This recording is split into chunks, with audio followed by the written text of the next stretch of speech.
Previously on the Completely Mind Blown by God podcast, the Campus Chronicles series. In the last episode, Naomi faced harsh criticism that left her feeling broken and ready to quit school. With encouragement from a church leader, she decided to return and prove herself. Despite another hurtful comment, Naomi relied on her faith and supportive friends to persevere. She learned that challenges are setups for greater comebacks and embraced resilience and perseverance.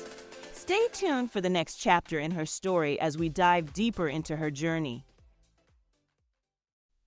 Hey there, beautiful souls. Welcome back to another exciting episode on the Completely Mind Blown by God podcast. And it's been a long journey, and I hope you guys have been enjoying the journey. We are at episode 22. Can you believe that, guys? Oh my God, this journey has been truly remarkable. And I just really thank God for what He's doing, through me in your own lives as well, because I know you guys are being blessed. I'm hearing the feedbacks and I'm just really excited and grateful for what the Lord is doing in both our lives. And so I'm going to continue. And my journey, it has been a rough one, but it was definitely a very fruitful one. So after all of that had happened, I'm already discouraged. I completely lost hope. And I was just pushing through, in the pain. And I was listening to the words of that leader that I spoke to. And I went back to school. And there was another challenge. And that just made me feel even more weak and defenseless and broken. And I was like, this don't even make no sense, God. Like, why am I doing this? Like, everything is just working against me. Because remember, I told you that they said I have to come back, pay some money on my tuition, and then I can get to do my show and whatsoever. I didn't make any money at all. I paid off all of my loans, and that was so expensive. I had to think about rent. I had to think about food for eat. I'm in a country by myself. I had to fend for myself, you understand? And save as much as possible. You understand? And I came back down. I didn't have the money. The money that I even had wouldn't even budge. You understand? For pay off half of the tuition one would even owe. You understand? And I said, God, what am I going to do? Because I'm starting a new semester. Can you tell me to go to school again? Right? And I don't have any money. What am I going to do? And the scholarships that they made me apply before I left, they decided that they're not going to give me any. Because I never met no money. And me not pay no tuition, so them said them not give me no scholarship. You understand? So I went back to the registration office. I spoke to the lady that I usually speak to in terms of my school fee and registration and stuff. And I told her that, hey, I came back. I am trying to see what best I can do. You understand? Because I didn't really make a lot of money. I went up late because I registered for the program very late, and that was a miracle. And I went up late because of the delay in terms of start date and visa applications. And even when I went up, I didn't start working immediately. They had to do training, and I have to get familiar with the place or sort out my social security number and all of that before I could work. Or you understand? I had to do some stuff before. So everything that I used to go was all loan, so I had to pay back. So I explained all of that to her, and I said, if I give you this money that I have, it would barely budge. You understand? It would barely make a difference, and it wouldn't make any sense because you cannot guarantee scholarships. I've been dealing with scholarships over the years, and it's been a rough Yeah, you see how much time I say rough, guys? It's been hard to find scholarships and get approved for it and get it to be paid, on time and stuff without certain challenges. So I said, hey, here's my preposition. I'm going to use this money that I have to try and go back on the program. At least I would have some money. So if I should borrow money, it wouldn't be as much as the last time. You understand? Because the last time I had to borrow every penny. Now I have some money in the little kitty. You understand, what we can take and say, all right, this was my money. Me not have to pay back no money. And the rest, I just borrow and pay back some more. I come back with some money, understand? Hopefully this time I will start earlier. I will get a better job and all of that. You understand? So I told that and she said, okay, explore that option, right? And I decided, okay, I'm going to try and get a loan. Guys, I don't know how to do it, but I thank God that when I was looking for a loan the first time, all of them did close off because who they gonna take loan from them? You want to see the interest rates? It's crazy. It's crazy. And that was too much of a risk. I said, no, no, no, no, no, no, no. I'm not taking that loan. They would have a whole field day. Oh my God, with my own money. The interest rate is crazy. Beyond crazy. And it was not one company, I got several different companies and it was just as crazy. So I said, okay, this probably be the norm, but I am not joining up with Uno. You understand? For brought me and turn me in a fool and put me in a one hard position and become a slave to Uno. I will not do it. I said I was not going to do that and I was very hesitant. Okay, God, you lead me because I don't know what to do. I don't know what to do. I don't know how things will work out. I can't see the future. So I decided to seek the Lord. I saw the Lord, guys. I prayed and I prayed and I said, God, help me. I made him make that decision. And it was close to the closing off of the application that I decided to apply because the Holy Spirit just told me, do this, do it.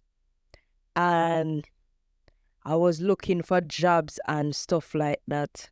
When things get hard, guys, be open to the Lord.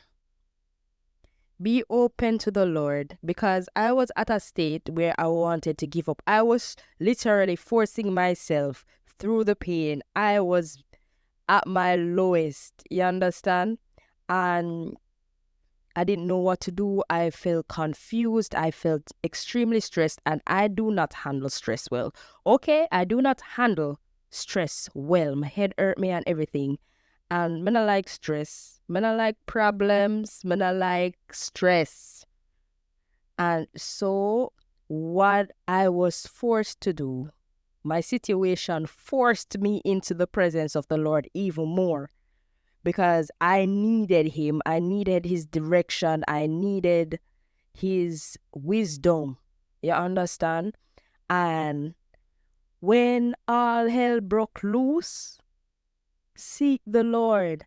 Seek out his wisdom. He knows the ways and the plans that he has for your life. He knows the best way to go, the best route to take, and he will guide you.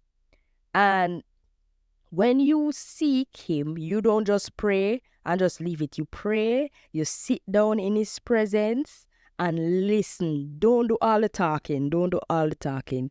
Because that not going to help you. Because, chat and not give the Lord a time to speak. And let him lead you. And let him direct your path. So, even though it's hard, and the thing with hard times and hard seasons is that we find it the hardest to pray when that time comes. When that season comes around, it's the hardest to pray. It's the hardest to pray and to worship. But I'm telling you to do it. Do it. my apostle always says, if you pray, you will stay. You will last. You will last. You understand? So pray and seek his wisdom. Seek out his direction, and he will lead you.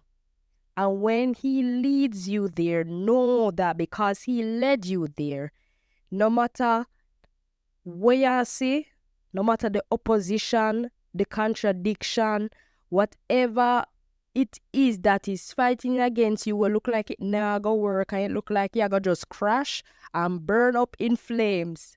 Know that it was the Lord that directed you there, and know that because he directed you there, it will all work out for your good. Just give it time and trust. Trust in the Lord with all your heart and lean not to your own understanding, but acknowledge him. In all your ways, acknowledge him, and he will direct your path. Trust him, seek his guidance, and pray. You need to pray. You have to pray. You have to seek his presence, because that was the only way. That was the only way I made it through that season, because I was so low. Every time I went on campus, I just felt like people were just watching me and judging me, and that might not have been the case. You understand? It might have just been when I sang in masterclass and how the whole thing played out. It could have been just my mind, you understand? And I was going through a lot. I had a lot of breakdown during that time, but God was there, and it was evident that God was there because I had my friends there backing me, supporting me 110%. They were there. If I needed to ask a question, if I needed to ask a favor, if I needed anything, they were there. They were there to support me. And that is how I knew that God wanted me to stay there, because he will never put you in a position where he won't support you or send people to help you, even when everything look like it's a mess and everything, just not going right. He will never put you in a position where he doesn't show himself or show that you are on the right path. We just have to be open to what he's doing, or to see that God is there in the midst of everything. We have to see.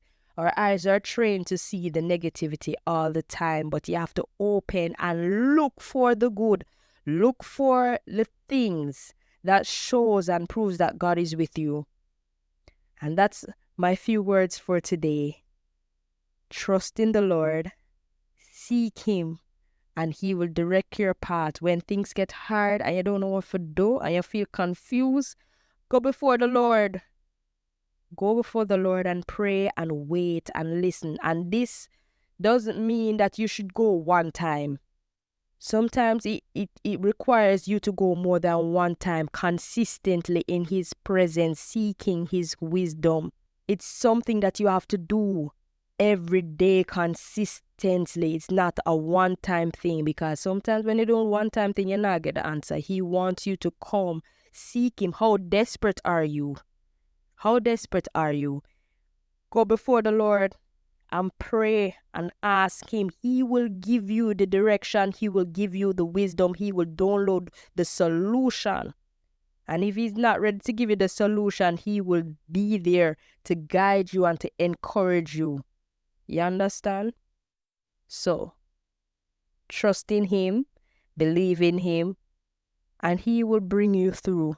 All right, my beautiful souls, it's time to say goodbye for now. But before you head off, I want to extend a big thank you for sticking around with me until the end. And as a token of appreciation, I've put together a special self-reflection activity just for you. Click the link in the description to dive into some soul-searching goodness. And hey, if you're curious about my personal insights and reflections on today's topic, swing by my website where I've shared some exclusive thoughts in the show notes. Don't forget, you can always stay in the loop by subscribing to the podcast and spreading the love by sharing this episode with your friends and family. Until next time, love you guys.